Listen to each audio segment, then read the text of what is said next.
Hello guys, কেমন আছো সবাই? আশা করছি সবাই অনেক অনেক ভালো আছো। আমিও অনেক ভালো আছি। তো ছাদে চলে আসলাম। এখন গরম পড়ছে প্রচুর পরিমাণ।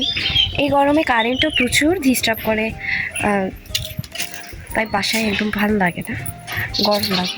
ছাদে চলে আসলাম। ছাদে এসে দেখি ছাদেও মোটামুটি রোদের দেখা। এখানে আশেপাশে কেউ নেই, আমি আর ভাই আসছি। ভালোই লাগতেছে, খারাপ লাগছে। চারপাশে শুধু গাছপালা, এই যে অনেক ভালোই লাগতেছে। দিন দিন মোটা হয়ে যাচ্ছি।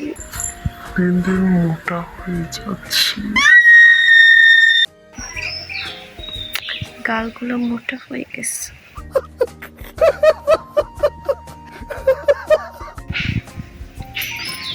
কেন জানি না ব্লগ করতে ভালো লাগে, তবে এডিটের বিষয়টা আমার একদম বোরেড লাগে। আমি মন চাই এডিটটা একটু যদি কেউ করে দিত তাহলে অনেক ভালো হতো।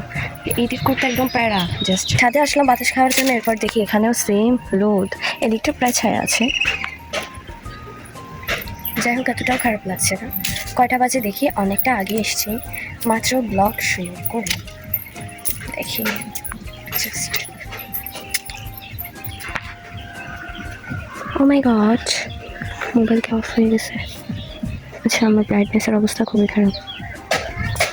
4:12 বাজছে।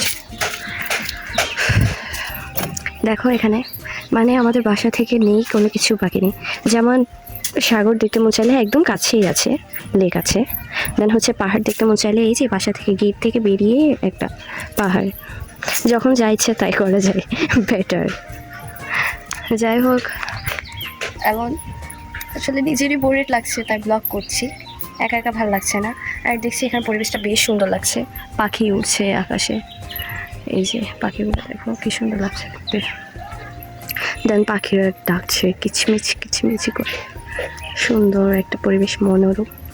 তবে রোদটা যদি না থাকতো তাহলে আরও ভালো লাগতো।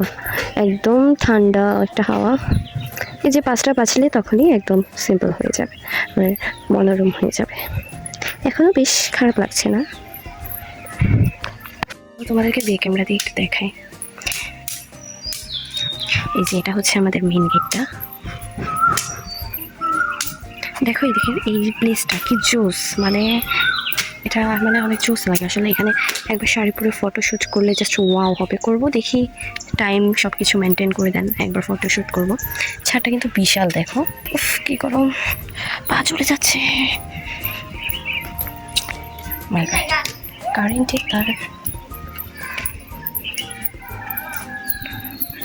এদিকটা প্রায় শান্তি, এদিকটা রোদ অনেকটা কম আছে, ঠান্ডা প্রচুর। এদিক দিয়ে বাতাস,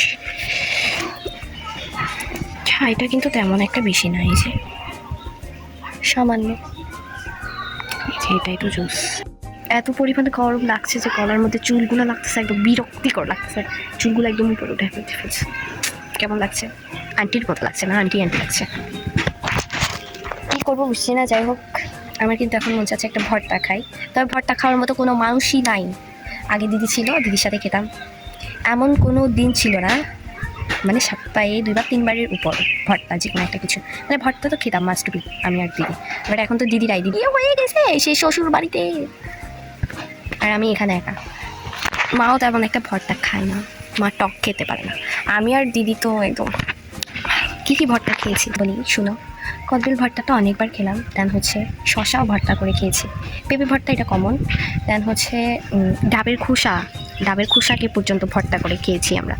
এত পরিমাণ ভর্তা লাভার, মানে দিদি এখনও কোনো ভর্তার ভিডিও দেখলে ওর জিভে জল চলে আসে। আমরা দুজনেই ভর্তা লাভার, শুধু দিদির কথা বললেই হয় না, তাহলে দিদিকে অপমান করা হচ্ছে। আমিও সেম, কোনো ভর্তা দেখলেই জিভে জল চলে আসে। এই প্লেসটা এতটাই জোস লাগছে, এখানে ক্যামেরা বসিয়ে দেখলাম অনেক জোস লাগছে। তো এখান থেকে একটা ফটো নিব, কিছু তোমাদের সাথে শেয়ার করব। ওইটা আমি কিছু ছবি তুলে নিই। টাটা।